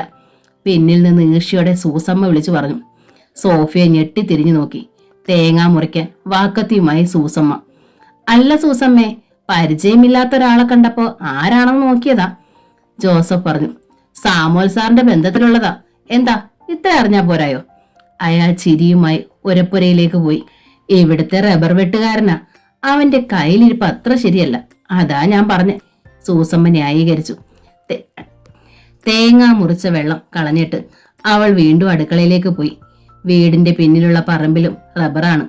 അടുക്കളയുടെ പിന്നിൽ ഒരു ചെറിയ പച്ചക്കറിത്തോട്ടമുണ്ട്. നാരകവും കറിവേപ്പും വഴുതനയും ചീരയും മുളകും ഒക്കെ വളർന്നു നിൽക്കുന്നു. സൂസമ്മ അവൾക്ക് കാപ്പി കൊടുത്തു. അത് കഴിഞ്ഞ് റോസമ്മ അവളെ വിളിച്ചുകൊണ്ട് സാമുവൽ സാറിന്റെ മുറിയിലേക്ക് പോയി. സോഫിയ എപ്പോഴാ വീട്ടിലേക്ക് പോകുന്നേ? അവൾ ഒന്നും മിണ്ടിയില്ല. വണ്ടിക്കൂലി തരാം. എവിടാ നിന്റെ വീട്? ഒരാഴ്ച ഞാനിവിടെ താമസിച്ചോട്ടെ, അത് കഴിഞ്ഞ് ഞാൻ പൊയ്ക്കോളാം, അപേക്ഷിക്കുന്ന മട്ടിൽ സോഫിയ ചോദിച്ചു. ഒരാഴ്ചക്കുള്ളിൽ ബീന ചേച്ചി തീർത്ഥാടനം കഴിഞ്ഞു വരും, അപ്പോൾ അങ്ങോട്ട് പോകാം. ഇന്നെന്താ വീട്ടിലേക്ക് പോയാൽ? റോസമ്മ ചോദിച്ചു. അവരോട് സത്യം പറയുന്നതാണ് നല്ലതെന്ന് അവൾക്ക് തോന്നി. രണ്ടുപേരും നല്ലവരാണ്, സഹായിക്കും. ഞാൻ ആരോടും പറയാതെ ഇറങ്ങിപ്പോന്നതാ. സാമുവൽ സാറും റോസമ്മയും ഞെട്ടി. ഒളിച്ചോടി പോന്നതാണോ? എന്നാൽ ഇപ്പം നീ ഈ വീട്ടിൽ നിന്ന് ഇറങ്ങണം. ഈ വീട്ടിൽ പോലീസുകാർ അന്വേഷിച്ചു വരാൻ ഞാൻ സമ്മതിക്കത്തില്ല, സാമുവൽ സാർ പറഞ്ഞു. സോഫിയ ഞെട്ടി. സിസ്റ്റർ മാർട്ടിനെയും സിസ്റ്റർ മരിയ റോസും കൂടിയാണ് സോഫിയെ കാണാനില്ലെന്ന പരാതി കൊടുക്കാൻ പോലീസ് സ്റ്റേഷനിൽ പോയത്. സബ് ഇൻസ്പെക്ടർ മുഹമ്മദ് അലി പരാതി വാങ്ങി വായിച്ചു. അയാളുടെ കൊമ്പൻ മീശയും ചുവന്ന കണ്ണുകളും കണ്ടപ്പോൾ തന്നെ സിസ്റ്റർ മരിയ റോസിന് ഭയം തോന്നി. അവൾ എപ്പോഴാ കോളേജിൽ പോയത്? ഇടിവെട്ടുന്ന സ്വരത്തിൽ മുഹമ്മദ് അലി ചോദിച്ചു. രാവിലെ. എത്ര മണിക്കാ പോയതെന്ന് ആരും കണ്ടില്ല. വൈകുന്നേരം വരേണ്ട സമയമായിട്ടും വന്നില്ല. അപ്പോഴാ അന്വേഷിച്ചേ. അവളുടെ തലയണ കീഴിൽ നിന്ന് എഴുത്ത് കിട്ടിയപ്പോഴാ ഒളിച്ചോടി പോയതാണെന്ന് മനസ്സിലായേ, സിസ്റ്റർ മാർട്ടിന പറഞ്ഞു. ആ കത്തെവിടെ? ഇൻസ്പെക്ടർ ചോദിച്ചു. ഹാൻഡ് ബാഗിൽ നിന്ന് കത്തെടുത്ത് സിസ്റ്റർ മാർട്ടിന അയാൾക്ക് കൊടുത്തു. എന്റെ എത്രയും ബഹുമാനപ്പെട്ട മദറും സിസ്റ്റർമാരും വായിച്ചറിയാൻ, എന്റെ നന്മ ഓർത്ത് മാത്രമാണ് ഡാനിയുമായി എന്റെ കെട്ട് നടത്താൻ നിങ്ങൾ തീരുമാനിച്ചതെന്ന് എനിക്കറിയാം. പക്ഷേ ഡാനിയുടെ മുമ്പിൽ മണവാട്ടിയായി നിൽക്കാൻ എനിക്ക് വയ്യ. ഞാൻ വേറൊരാൾക്ക് എന്റെ ഹൃദയം കൊടുത്തുപോയി. എല്ലാവരും എന്നോട് ക്ഷമിക്കണമെന്ന് ഒരിക്കൽ കൂടി ഞാൻ അപേക്ഷിച്ചു കൊള്ളുന്നു. എന്നെ വളർത്തി വലുതാക്കിയ നിങ്ങളോട് ഞാൻ നന്ദികേട് കാട്ടിയെന്ന് വിചാരിക്കരുതേ. ഞാൻ ഈ ഓർഫനേജ് വിട്ട് വേറൊരു സ്ഥലത്തേക്ക് പോവുകയാണ്. എന്നെ ഓർത്ത് ആരും വേവലാതിപ്പെടരുത്. ഞാൻ സുരക്ഷിതയായിരിക്കും എന്ന് സോഫിയ. കത്ത് വായിച്ചിട്ട് മുഹമ്മദ് അലി തലയുയർത്തി നോക്കി. ആരാ ഈ ഡാനി? എഞ്ചിനീയറാ, നല്ലവനാ, എല്ലാം അന്വേഷിച്ചിട്ടാ ഞങ്ങൾ അയാളുമായി അവളുടെ കെട്ട് തീരുമാനിച്ചേ, സിസ്റ്റർ മാർട്ടിന പറഞ്ഞു. ആരുമായിട്ടായിരുന്നു അവൾക്ക് പ്രേമം? പ്രകാശ് മാത്യു, അവളുടെ കോളേജിലെ സാറാണ്. മുഹമ്മദ് അലി അമർത്തി ഒന്ന് മൂളി. സിസ്റ്റർമാര് പോയിക്കോ, ഞങ്ങൾ അന്വേഷിക്കാം. അവർ കോൺവെന്റിൽ ചെന്നപ്പോൾ പാർലറിൽ മദർ ബിയാട്രിസിനോടൊപ്പം ഡാനിയും അയാളുടെ മമ്മി ഫിലോമിനയും വിഷണരായി ഇരിപ്പുണ്ടായിരുന്നു. ഞാൻ വിളിച്ച് വിവരം അറിയിച്ചിട്ടാ വന്നതാ ഡാനി. അറിയിക്കേണ്ട കടമ നമുക്കുണ്ടല്ലോ, മദർ പറഞ്ഞു. SIക്ക് കംപ്ലൈന്റ് കൊടുത്തു, സിസ്റ്റർ ബെയാട്രിസ് പറഞ്ഞു. ആരാ SI? ഡാനി ചോദിച്ചു. മുഹമ്മദ് അലിയാണെന്നാണ് പേര്. അത് കേട്ടപ്പോൾ ഡാനിയുടെ കണ്ണുകളിൽ ഒരു തിളക്കം മന്നി. ഞങ്ങൾ പോവാ മദർ. ഇങ്ങനെയൊക്കെ സംഭവിച്ചതിൽ വിഷമമുണ്ട്. ഫിലോമിന പോവാനായി എഴുന്നേറ്റു. ഞങ്ങൾക്കും വിഷമമുണ്ട്. ഒന്നും പ്രതീക്ഷിക്കാത്തതാ, മദർ പറഞ്ഞു. ഡാനിയും ഫിലോമിനയും യാത്ര പറഞ്ഞ് കാറിൽ കയറി. ആ പ്രകാശ ഇതിന്റെ പിന്നിൽ. അവളെ അവൻ എവിടെയോ കൊണ്ടുപോയി വെച്ചിരിക്കുക. വീട്ടിലേക്ക് കാർ ഓടിക്കുമ്പോൾ ഡാനി പറഞ്ഞു. അത് വിട്ടേക്ക് മോനെ, അവളെ നമുക്കിനി വേണ്ട, ഫിലോമിന പറഞ്ഞു. അങ്ങനെ വിടാൻ പറ്റത്തില്ല മമ്മി. എന്റെ ഫ്രണ്ട് സാദിഖിന്റെ സഹോദരനാ മുഹമ്മദ് അലി. സാദിഖ് വഴി ഞാൻ SI മുഹമ്മദ് അലിയെ ബന്ധപ്പെട്ടോളാം. ഡാനിയുടെ കണ്ണുകളിൽ പകയെരിഞ്ഞു. കോളേജിൽ അന്ന് രണ്ടാമത്തെ പീരീഡ് ക്ലാസ് എടുത്തിട്ട് പ്രകാശ് സ്റ്റാഫ് റൂമിൽ വന്നപ്പോഴാണ് മുഹമ്മദ് അലിയും 2 കോൺസ്റ്റബിൾമാരും അയാളെ കാണാനെത്തിയത്. സർ, സ്റ്റേഷൻ വരെ വരണം. ലിറ്റിൽ ഫ്ലവർ ഓർഫനേജിലെ സോഫി എന്ന പെണ്ണ് മിസ്സിംഗ് ആണ്. അവളെക്കുറിച്ച് ചില കാര്യങ്ങൾ അറിയാനാണ്. മുഹമ്മദ് അലി പറഞ്ഞു. നിങ്ങൾ നുണ പറയുക. സോഫിയ മിസ്സിംഗ് അല്ല. പ്രകാശ് നിഷേധിച്ചു. അല്ല, സാർ വരണം. പ്രകാശിനെ അവർ പോലീസ് സ്റ്റേഷനിലേക്ക് കൊണ്ടുപോയി. അയാളെ ലോക്കപ്പ് മുറിയിലേക്ക് തള്ളിയിട്ട് മുഹമ്മദ് അലി വാതിലടച്ചു. നായിന്റെ മോനെ, എവിടാടാ നീ ആ പെണ്ണിനെ കൊണ്ടുവന്ന് ഒളിപ്പിച്ചിരിക്കുന്നേ? അയാൾ മുഷ്ടി ചുരുട്ടി പ്രകാശിന്റെ അടിവയറ്റിൽ ശക്തിയോടെ ഇടിച്ചു. പ്രാണൻ പോകുന്ന പോലുള്ള വേദനയിൽ പ്രകാശ് പിടഞ്ഞു. എനിക്കറിയത്തില്ല സാർ, എനിക്കൊന്നും അറിയില്ല. നിനക്കറിയത്തില്ലേ? പറയിക്കാമോന്ന് ഞാനൊന്ന് നോക്കട്ടെ. പ്രകാശിനെ തൊഴിക്കാൻ മുഹമ്മദ് അലി ബൂട്ടിട്ട കാലുയർത്തി. നിർത്ത്. പിന്നിൽ നിന്ന് പടക്കം പൊട്ടുന്നത് പോലൊരു ആജ്ഞ കേട്ട് മുഹമ്മദ് അലി ഞെട്ടലോടെ തിരിഞ്ഞു നോക്കി. ലോക്കപ്പിന് വെളിയിൽ കോപാകുലനായി നിൽക്കുന്ന ASP സൂരജ് മേനോനെ കണ്ട് സബ് ഇൻസ്പെക്ടർ മുഹമ്മദ് അലിയുടെ മുഖം വിളറി. What the hell are you doing here? ഇടിമുഴക്കം പോലെയായിരുന്നു ASPയുടെ ചോദ്യം. ലോക്കപ്പിന്റെ വാതിലിന് തുറന്ന് വേഗം പുറത്തേക്ക് ഇറങ്ങി വന്ന സൂരജ് മേനോനെ മുഹമ്മദ് അലി സല്യൂട്ട് ചെയ്തു. സർ, അയാളെ ഞാൻ ക്വസ്റ്റ്യൻ ചെയ്യുകയായിരുന്നു, വിനീത ഭാവത്തിൽ മുഹമ്മദ് അലി പറഞ്ഞു. എങ്ങനെയാണ് ASP ആ നേരത്ത് അവിടെ വന്നതെന്ന് പ്രകാശിന് മനസ്സിലായില്ല. ലോക്കപ്പിന്റെ അഴികളിൽ പിടിച്ചുകൊണ്ട് അയാൾ പുറത്തേക്ക് നോക്കി. പ്രകാശ്, ഇറങ്ങി വരൂ, സൂരജ് മേനോൻ പറഞ്ഞു. ഇദ്ദേഹത്തിന് തന്റെ പേരെങ്ങനെ മനസ്സിലായി? മുമ്പ് ഒരിടത്ത് വെച്ച് പോലും പരിചയപ്പെട്ടിട്ടില്ല. പ്രകാശ് പുറത്തേക്ക് ഇറങ്ങി വന്നു. മിസ്റ്റർ പ്രകാശിനെതിരെ നിങ്ങൾക്ക് കംപ്ലൈന്റ് വല്ലതും കിട്ടിയിട്ടുണ്ടോ? മുഹമ്മദ് അലിയോട് ASP ചോദിച്ചു. ഇല്ല സർ, ലിറ്റിൽ ഫ്ലവർ കോൺവെന്റിൽ നിന്ന് കാണാതായ സോഫിയ ഇയാളുമായി സ്നേഹത്തിലായിരുന്നു. ആ കുട്ടിയെ ഇയാൾ എവിടെ ഒളിപ്പിച്ചിരിക്കുകയാണെന്ന് സംശയിച്ചാണ് ഞാൻ. മുഹമ്മദ് അലി പറഞ്ഞു. ശരി, എങ്കിൽ ക്വസ്റ്റ്യൻ ചെയ്, ASP ഉത്തരവിട്ടു. കോൺസ്റ്റബിൾമാർ എല്ലാം നോക്കി നിൽക്കുന്നുണ്ടായിരുന്നു. എനിക്കിനി ഒന്നും ചോദിക്കാനില്ല സർ, മുഹമ്മദ് അലി പറഞ്ഞു. അപ്പോൾ മിസ്റ്റർ പ്രകാശിന് പോകാമല്ലോ? മുഹമ്മദ് അലി തല കുലുക്കി. പുറത്ത് എന്റെ കാർ കിടപ്പുണ്ട് പ്രകാശ്, നിങ്ങൾ ചെന്ന് അതിലിരിക്കൂ. എനിക്ക് SIയോട് ചില കാര്യങ്ങൾ കൂടി സംസാരിക്കാനുണ്ട്, സൂരജ് മേനോൻ പറഞ്ഞു. Thank you sir. പ്രകാശ് സ്റ്റേഷനിൽ നിന്ന് പുറത്തേക്ക് ഇറങ്ങി. ASPയുടെ കാറിനടുത്ത് ഫാദർ കുര്യോക്കോസ് നിൽക്കുന്നുണ്ടായിരുന്നു. നിന്നെ അയാൾ തല്ലിയോ പ്രകാശേ? പരിഭ്രമത്തോടെ അച്ഛൻ ചോദിച്ചു. ഇല്ലച്ചോ, തുടങ്ങിയതേ ഉള്ളായിരുന്നു. അച്ഛൻ ഇതെങ്ങനെ? പ്രകാശ് ആശ്ചര്യപ്പെട്ടു. സൂരജ് എന്റെ സ്റ്റുഡന്റ് ആയിരുന്നു. പോലീസുകാർ വന്ന് നിന്നെ കൊണ്ടുപോയെന്നറിഞ്ഞപ്പോൾ തന്നെ ഞാൻ സൂരജുമായി ബന്ധപ്പെട്ടടോ. ഉടൻ തന്നെ സൂരജ് മേനോൻ ഇറങ്ങി വന്നു. രണ്ടുപേരെയും ഞാൻ കോളേജിൽ കൊണ്ടുവിടാം, അയാൾ പറഞ്ഞു. കാറിലിരിക്കുമ്പോൾ സോഫിയെ കുറിച്ച് സൂരജ് മേനോൻ പ്രകാശിനോടും ഫാദർ കുര്യാക്കോസിനോടും ചോദിച്ചു. അറിയാവുന്ന കാര്യങ്ങളെല്ലാം രണ്ടുപേരും പറഞ്ഞു. സൂരജ്, എത്രയും വേഗം നീ സോഫിയെ കണ്ടുപിടിക്കണം, അച്ഛൻ പറഞ്ഞു. ഞാൻ എന്റെ കഴിവിന്റെ പരമാവധി ശ്രമിക്കാം അച്ചോ. പിറ്റേന്ന് രാവിലെ സൂരജ് ലിറ്റിൽ ഫ്ലവർ കോൺവെന്റിലേക്ക് ചെന്നു. അന്വേഷണം തുടങ്ങേണ്ടത് അവിടെയാണെന്ന് അയാൾക്ക് അറിയാമായിരുന്നു. ആദ്യം മദറിനെയും പിന്നെ ഓർഫനേജിന്റെ ചുമതലയുള്ള സിസ്റ്റർ മാർട്ടിനെയും കണ്ട് അയാൾ സംസാരിച്ചു. സോഫിയയ്ക്ക് ഇവിടെ ഏറ്റവും കൂടുതൽ അടുപ്പം ആരുമായിട്ടായിരുന്നു? സൂരജ് ചോദിച്ചു. അവൾക്ക് ഇവിടെ എല്ലാരും ഇഷ്ടമായിരുന്നു. അങ്ങനെ പ്രത്യേകിച്ച് ആരോടെങ്കിലും? ഇവിടുത്തെ ശലോമിയുമായി അവൾ പലപ്പോഴും സംസാരിക്കുന്നത് ഞാൻ കണ്ടിട്ടുണ്ട്, സിസ്റ്റർ മാർട്ടിനെ പറഞ്ഞു. ശലോമി വിളിക്കൂ. ശലോമി വന്നപ്പോൾ അവളെ മാറ്റി നിർത്തി സൂരജ് സംസാരിച്ചു. സോഫിയയ്ക്ക് ഇവിടെ ഏറ്റവും അടുപ്പമുള്ള കൂട്ടുകാരി ആരായിരുന്നു? ഗ്ലോറിയ. പക്ഷേ അവൾ ഇവിടെ ഇല്ല സാർ. അവൾ എവിടെ പോയി? ഗ്ലോറിയയെ കുറിച്ച് അറിയാവുന്ന കാര്യങ്ങളെല്ലാം ശലോമി പറഞ്ഞു. സോഫി അവളുടെ അടുത്തേക്ക് പോകാൻ സാധ്യതയുണ്ടോ? അറിയില്ല സാറേ. വേറെ ആരെങ്കിലും അവൾക്ക് ഓർഫനേജിന് വെളിയിൽ പരിചയമുണ്ടോ? ഇവിടുന്ന് കെട്ടിച്ചുവിട്ട ലില്ലിക്കുട്ടി ഇവിടെ ടൗണിലാ താമസിക്കുന്നേ, പുളിമൂട്ടൽ പാലത്തിനടുത്ത്. ബസ് കണ്ടക്ടർ ആന്റണി അവളെ കെട്ടിയേക്കുന്നേ. സൂരജ് അതെല്ലാം അയാളുടെ ചെറിയ ഡയറിയിൽ കുറിച്ചെടുക്കുന്നുണ്ടായിരുന്നു. വേറെ കൂട്ടുകാരികളുണ്ടോ? ശലോമി ഒന്ന് ആലോചിച്ചു. മൂവാറ്റുപുഴയിൽ ഒരു ബീന ചേച്ചി താമസമുണ്ട്. സോഫിയ വലിയ ഇഷ്ടമായിരുന്നു ചേച്ചിക്ക്. അവിടെ പോകുന്ന കാര്യം അവൾ പറയുമായിരുന്നു. ബീനയുടെ അഡ്രസ് ഉണ്ടോ നിന്റെ കയ്യിൽ? ഇല്ല, ജീന കോട്ടേജ് എന്ന പുതിയ വീടാ. ഹസ്ബൻഡ് ജോണിക്കുട്ടി ദുബായിലാ. ഒരു മോളുണ്ട്, ജീന. അതും സൂരജ് കുറിച്ചെടുത്തു. മദർ ബിയാട്രസിനെ കണ്ട് ഗ്ലോറിയയുടെ അഡ്രസ്സും ഫോൺ നമ്പരും വാങ്ങിയിട്ടാണ് സൂരജ് പോയത്. അന്ന് തന്നെ ഗ്ലോറിയയെ ശലോമി വിളിച്ചു. എടി, സോഫി ഓർഫനേജിൽ നിന്ന് ഒളിച്ചോടി. അവളെ പോലീസ് അന്വേഷിക്കുക, അവിടെയും വന്നേക്കും. ചുണ്ടുകൾ കടിച്ചു പിടിച്ച് ഗ്ലോറിയ നിന്നു. കഥകളെല്ലാം കേട്ട് കഴിഞ്ഞപ്പോൾ സാമുവൽ സാറിനും റോസമ്മയ്ക്കും സോഫിയയുടെ അലിവ് തോന്നി. അനാഥ പെണ്ണാണ്, അവൾ ഒരു കുറ്റവും ചെയ്തിട്ടില്ല. സാർ അങ്ങോട്ട് വന്നേ, റോസമ്മ വിളിച്ചു. സാമുവൽ സാറിനെയും കൊണ്ട് റോസമ്മ അകത്തെ മുറിയിലേക്ക് പോയി. അവൾ ഒരു സാധുവാണെന്ന് എനിക്ക് തോന്നുന്നു. സുന്ദരിയാ, ചെറുപ്പവുമാ. നമ്മൾ ഇവിടുന്ന് ഇറക്കി വിട്ടാ അവൾ എങ്ങോട്ട് പോകും? റോസമ്മ ചോദിച്ചു. ഞാനും അതേക്കുറിച്ച് ആലോചിക്കാതിരുന്നില്ലടി. പക്ഷേ പോലീസ് അന്വേഷിച്ചു വന്നാൽ നമ്മൾ എന്തു പറയും? നമ്മൾ അവളെ കൊണ്ടുവന്ന് ഒളിപ്പിച്ചേക്കുവാണെന്ന് പറഞ്ഞു കേസ് കൊടുത്താലോ?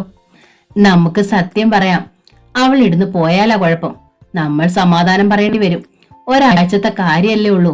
നമുക്ക് അവളെ അവളുടെ കൂട്ടുകാരിയുടെ വീട്ടിൽ കൊണ്ടുവന്ന് വിടാം. അത് ശരിയാണെന്ന് സാമുവൽ സാറിന് തോന്നി.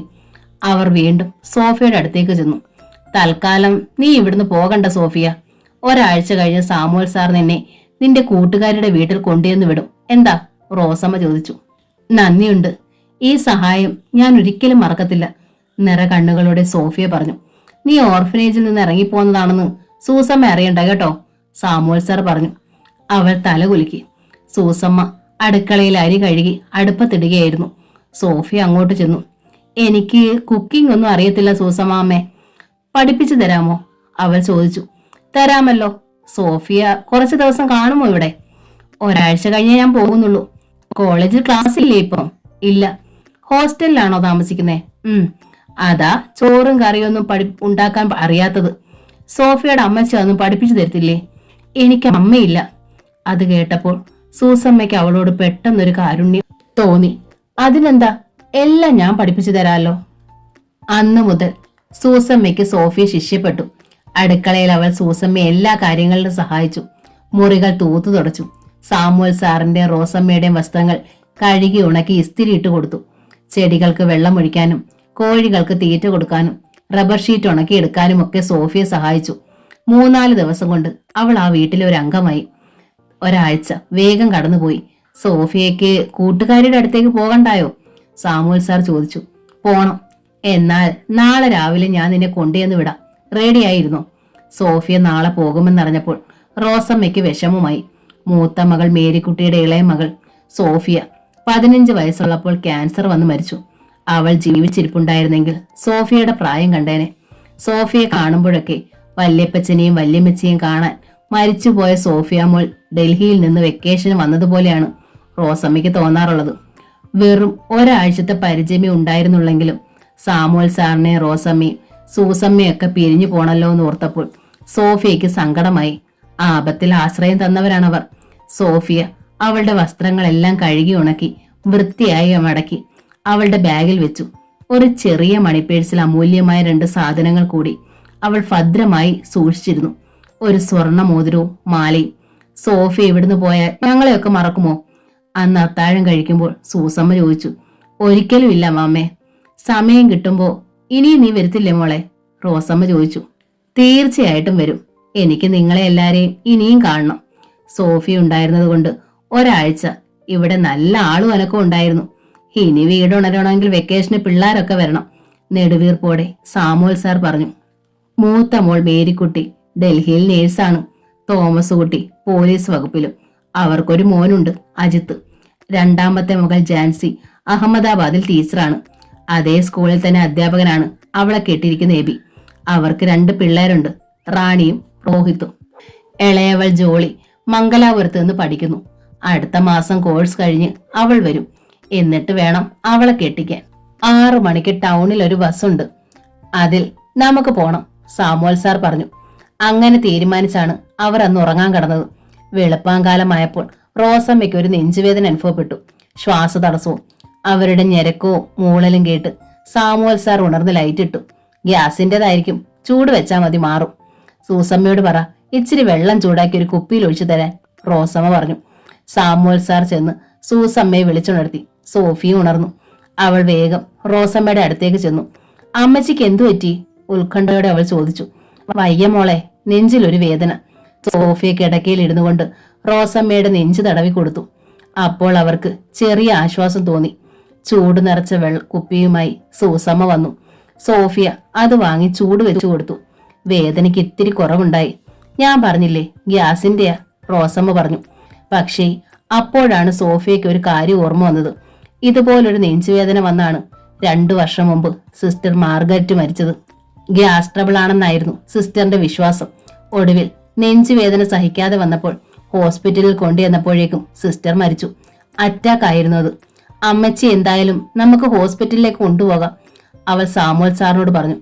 അതിന്റെ ഒന്നും ആവശ്യമില്ല സോഫിയ, റോസമ്മ പറഞ്ഞു. പക്ഷെ സോഫിയ വഴങ്ങിയില്ല. അവളുടെ നിർബന്ധം കാണണം. സാമുവൽ സാർ ചെന്ന് ജേക്കബിനെ വിളിച്ചു. ജേക്കബിന്റെ ടാക്സിയിൽ അപ്പോൾ തന്നെ റോസമ്മയെ അടുത്തുള്ള സെന്റ് പീറ്റേഴ്സ് ഹോസ്പിറ്റലിൽ കൊണ്ടുപോയി. അവിടെ ചെന്നപ്പോഴേക്കും റോസമ്മ വിയർത്ത് കുളിച്ചു. നേരെ ICUവിലേക്കാണ് അവരെ കയറ്റിയത്. അല്പനേരം കഴിഞ്ഞപ്പോൾ ഡോക്ടർ ചെറിയാൻ പുറത്തേക്ക് ഇറങ്ങി വന്നു. സിവിയർ അറ്റാക്ക് ആയിരുന്നു. അന്നേരം കൊണ്ടുവന്നതുകൊണ്ട് രക്ഷപ്പെട്ടു, അല്ലെങ്കിൽ ആളിനെ കിട്ടത്തില്ലായിരുന്നു.